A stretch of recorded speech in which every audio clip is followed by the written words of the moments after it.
Stewart-Haas Racing in Danica, coming off a strong showing at Talladega. And your teams have made a switch here this week. I guess it'll take effect next week at Texas. But just talk about how things are going and maybe your thoughts about the change there. Should I move this? Can you see me? Yeah, that's better. Thank you.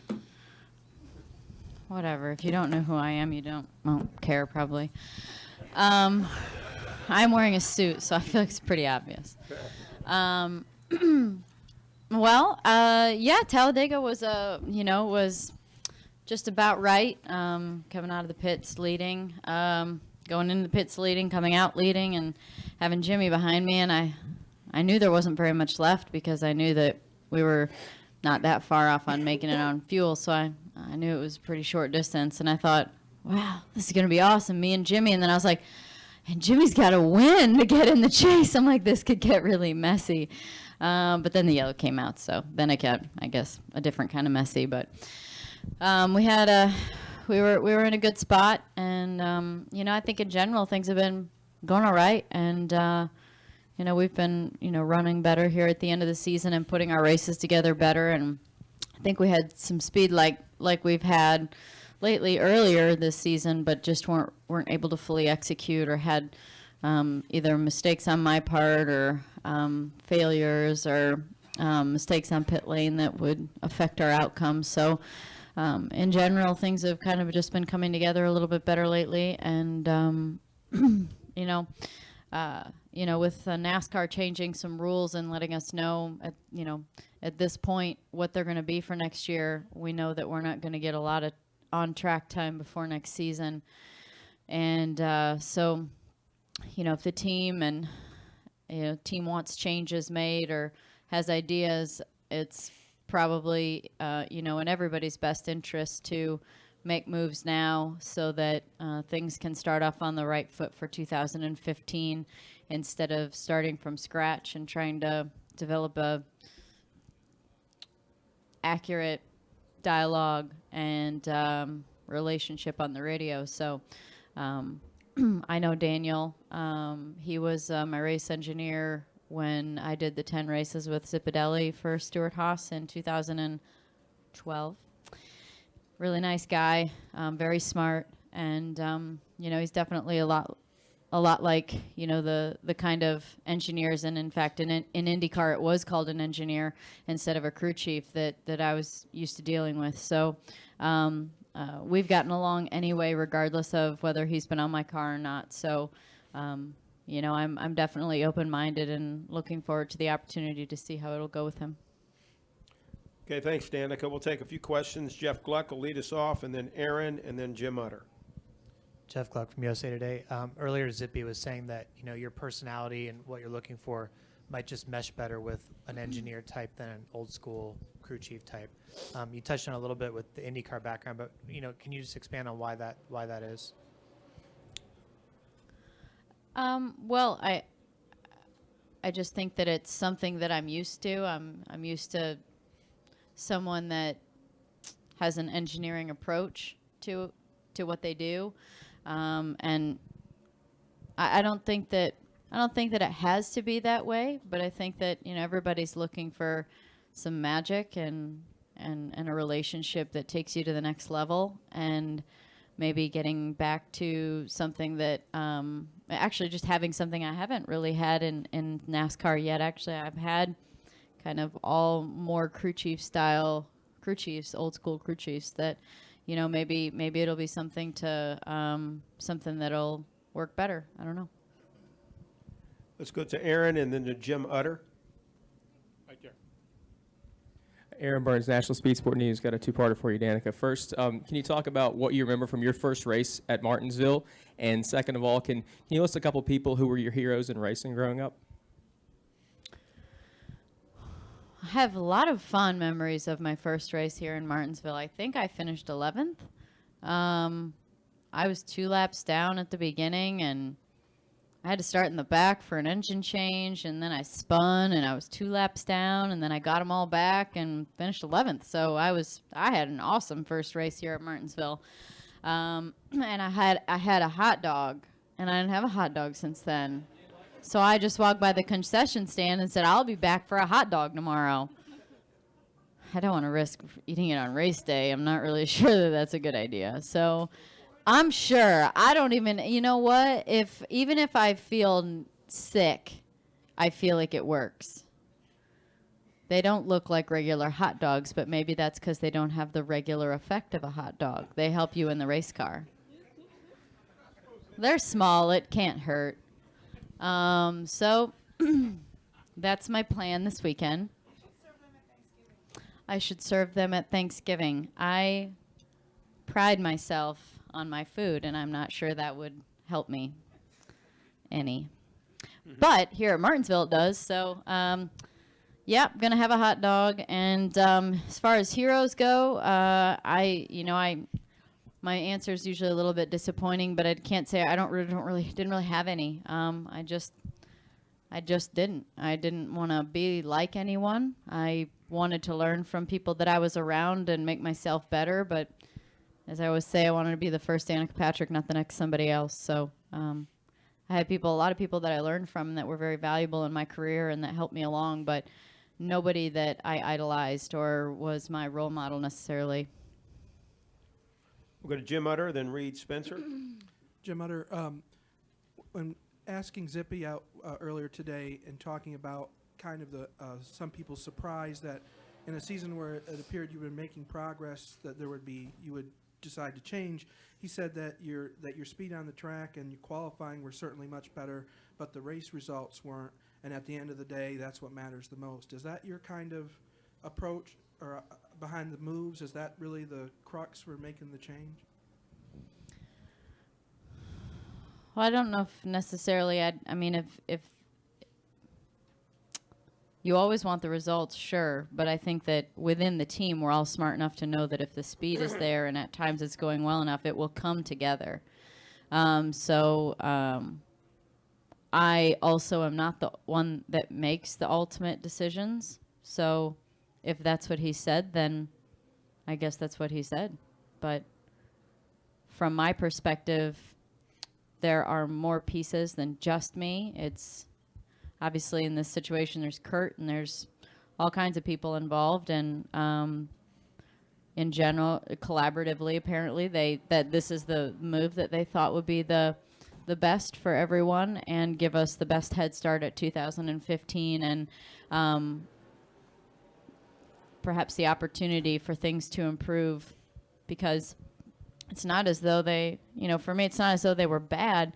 It's just, you want to go out there and win every weekend. So, and I'm sure Kurt wants to do the same. And so, until you come across a relationship like someone like Jimmy and Chad have, perhaps there's always room for improvement, I guess. We'll go to Reed, then Bob. Reed. Reed Spencer with NASCAR Wire Service. Danica, in the same vein as Jim's question, given the fact that you have shown obvious progress with Gibson so far this year, do you feel like personally that you wanted or needed a change to take the next step forward? I'm not sure. I think that, things had started to definitely take a nice turn in a better direction the last part of the year, and so I was open-minded to anything, and like I said, ultimately at the end of the day, these decisions are not made by me. So I feel like things had been going in a nice direction, but again, there's a bigger scale of things going on than just me. So the rearranging took place. But I'm very open-minded, and I'm not scared of change. And I definitely am one that believes that you can't know if something could be better unless you try it. So I'm ready for the challenge and the change and the possibility of it being better than what it is. Let's go to Bob Pockrass and then to Greg.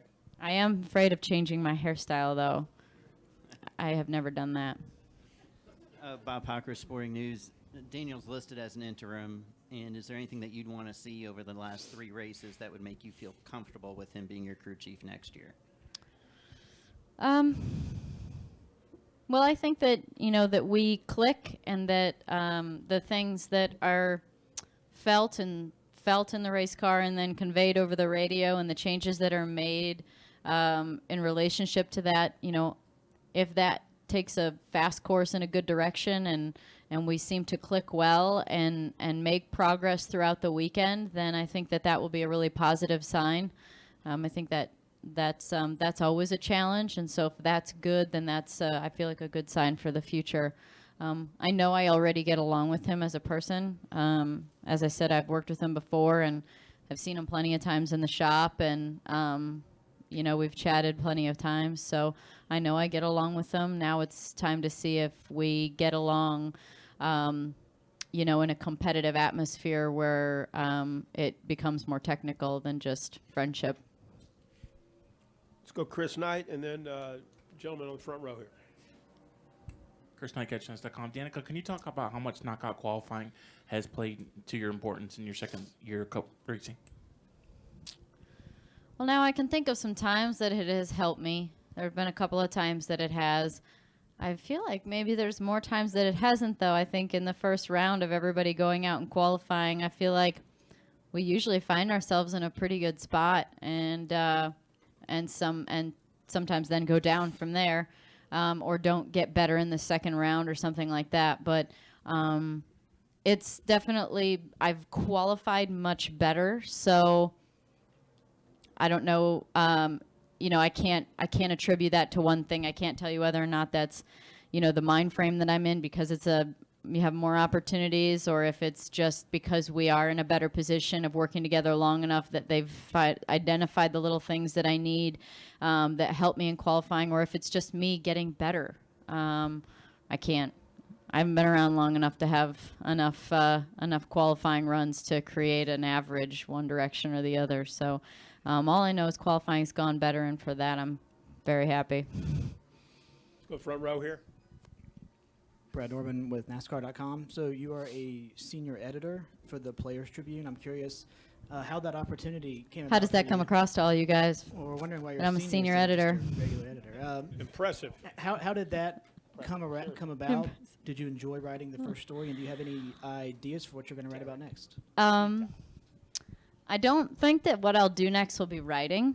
And that's, I guess, leads me into what I feel is really interesting about the Players Tribune, is that it's a platform that allows athletes to, first and foremost, say what they want to say in their own words. And then I'll use the first piece as an example.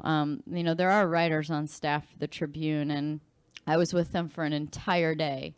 Everything from working out to grocery shopping to going to buy curtains. I mean, they were with me the whole time. Hair and makeup, getting done for Kevin Harvick's event that was a couple of weeks ago. They were with me the whole time. It was turned around and published within like a day or two of them being with me. So there are writers for it. And then I went through and I edited a lot, actually, quite a bit. And so it's crazy to think that the way that I went and put it into the computer, which was very informal, but my voice was literally what was published. And so that's what I'm using as the example, that, your words are exactly what is put out there. And beyond that, then there's that ability to be able to do things that let people see a side of your personality that you might not have a reason to show. So for me, I want to try really hard to make people think I'm funny. So I'm going to try real hard at that. But other than that, it's good for, whatever it is as an athlete you feel like you want to put out there. Maybe it's to correct something. Maybe there's something that happens and perhaps it gets written about and you don't feel like it's been portrayed the right way. It'll give you a chance to go and tell your side of the story. But I really see it as an opportunity for me because I feel like I have a good relationship with all of you, and I feel like you guys do a nice job for me and write really great stuff but there's no reason for you to paint me in a funny picture or show my more Martha Stewart side. So this gives me the opportunity to do some of those things. So expand my brand and show different sides of my personality, and then do it along with other athletes, which is, I think, a really interesting way to see things. From an athlete to athlete perspective, I think it would be really fun to have athlete to athlete Q&As and things like that. So just stuff that might not otherwise get the chance to happen. And I'm just flattered that I was asked to be a senior editor. And Derek has put together a really cool program, and I'm glad I'm in it. I think it's cool, to be honest with you. Thank you. Okay, let's go to Jordan. Jordan Munder, Danville Register and B. This weekend is special for a number of reasons, but David Reagan. Oh well, it's a 50-year milestone of the track presenting a grandfather clock as a trophy, and also they're running special paint schemes to honor Wendell Scott here, who has ties to the area. So. With the special paint schemes and the tributes, it also brings to light sort of the discussion of diversity in NASCAR. And with you, I've never benefited from the diversity program. So I guess for you, what in your eyes, what needs to be done for more women to well, get clearly, more? then I wouldn't think that there needs to be a diversity program if I'm here and I didn't get in. It wasn't like they asked me to be in it. They didn't give my team or me any money. They didn't say, we'd love you, Right. So I would say that you have to just make it. And I guess. And I'm not saying I'm here, just like, I'm not saying that being a girl hasn't helped, but I didn't need a program to make it happen. And for you, have you sort of accepted the role as a trailblazer, as a woman in NASCAR, and as a role model for young women who hope to one day fill your shoes in the sport? Sorry, do I hope to? No, have you accepted your role as a trailblazer and as a role model to young women? Sure. I don't really think about it that much. I think about my relationship with young kids and how that's really cool and special and unique. And I really enjoy the kids. So that's something I think about, and I'm grateful to be a role model to some of them. But as far as beyond that, sure, I think it is what it is, but it's not something that I set out to do. My parents never brought me up to feel like I was any different, so I was never taught to be the fastest girl. I was taught to be the fastest. Any other questions for Danica? Nate Ryan? Sorry, we're always hard on the young ones. That's right. I'm always hard on the young ones. That's right. Nate Ryan, USA Today Sports. We were just talking to Ricky out there about what it was like for him. Speaking of a young one. Watching the race, yeah. 7 years I'm younger, just right? kidding. He is young, though. He was talking about, obviously, his emotions Sunday, having to watch the race, having to sit out. What was it? I'm sure you experienced the same gamut of emotions between Saturday, him missing, Sunday, you leading. I mean, it must have been a pretty emotional weekend. I was really pissed off after qualifying. Like, I thought I went to the NASCAR hauler and I said, what the is this? Is that what we were trying to accomplish? Because part of it was because it was Ricky, and part of it was because that could have just as easily been me. And I know how important those races are to me and my team, but then also my sponsors and the people who invest into those events, and especially the big ones, the speedways, all of them. They're all big, and those are all very big races for us every year, all four of those, obviously in particular the Daytona 500. And so, I was fighting for not having someone that wasn't deserving being in that situation.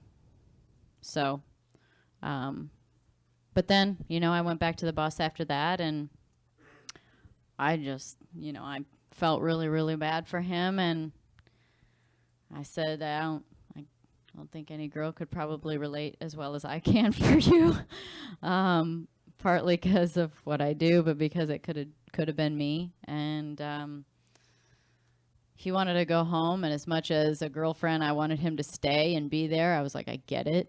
If you want to go home, go home. I get it. He wanted to ride the tractor all day and not even watch the race, which kind of for a second made me go, oh, well, then you won't watch. But I get it. I wouldn't want to watch either if I was in that scenario. So I really understood where he was coming from. And, he ended up doing the right thing. He had some sponsor obligations the next day, and he was upset by that for a second, and that just wasn't going to change. So, and at the end of the day, he didn't fight to not make it happen. He knew that was the right thing to do, and he did the right thing and stayed and made the most of it. And, I just hope that no one undeserving is ever in that scenario in the future, and hopefully NASCAR does something to make sure that it doesn't happen. Yeah, they didn't give me a solution, but I don't blame them. I mean, you really don't want to argue with Mr. Helton, so but I was glad they were all in there because I thought it was important that they that they knew that even if it was just me that was upset and scared. And I said, I'm throwing my hand up saying I'm afraid it's going to be me next. So I think they very much understood, and I think that they as a series don't want to see their cars that come week in and week out with sponsors not make the race. The last thing we want to do is lower the car count for qualifying, the car count to qualify in Sprint Cup because we don't have the cars to fill. So I'm sure that they understand, and they'll do everything they can to make appropriate changes. But as they said, there's a lot going on to make those decisions, and I understand, but I don't fully understand. So I'm sure that they will. I would be surprised if there weren't changes made for next year. And if not, I don't know what the heck I'm going to do. Because I don't think that there's a way you can plan it perfectly. I thought Ricky actually did the right thing to be last, because if you go out first, you're last. And so their argument was about having 25 minutes and not using it right, and then giving 5 minutes and not using it right. I'm like, well, the cars who went out and made the full 5 minutes are last. And the ones that almost made all 5 minutes and were only one and maybe another car with them were virtually last. And those guys almost didn't make the race then in a perfect storm if it would have happened. So if you go out first, you're just driving to last. And so you go out at the back of it and you suck it up and you go to the back and then you don't make it in time. And it's like, well, if you would have rolled out first, you'd been last anyway. So I don't think that there's a way to do it that is calculated. I think it's all a little bit of it's a lot of a crapshoot and just getting lucky and being in the right place at the right time. And the only thing he could have done different was be in the middle of that group. But how can you make that happen? You can't make sure that you're in the middle of the group. It's a clock that you're not looking at and a scenario that you can't see all of. Sorry, I get a little long-winded every time I talk about it. Any other questions for Danica? Well, Danica, certainly thank you for coming All right. in, and good luck the rest of the season. Thanks, guys. Good to see you all. I hope I have a reason to come back.